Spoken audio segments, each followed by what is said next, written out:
பெரியம்மா என்ன பண்ணிட்டுருக்கீங்க?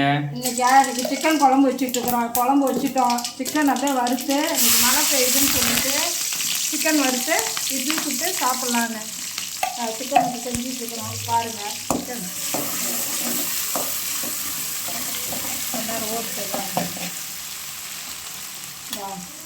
சிக்கனுக்கு தேவையானது எல்லாம் போட்டோம்.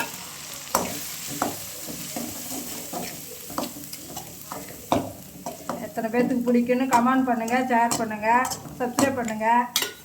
பாருங்கள், இவ்வளோ தாங்க எங்கள் வீட்டில் இன்றைக்கி ஞாயிற்றுக்கிழமை.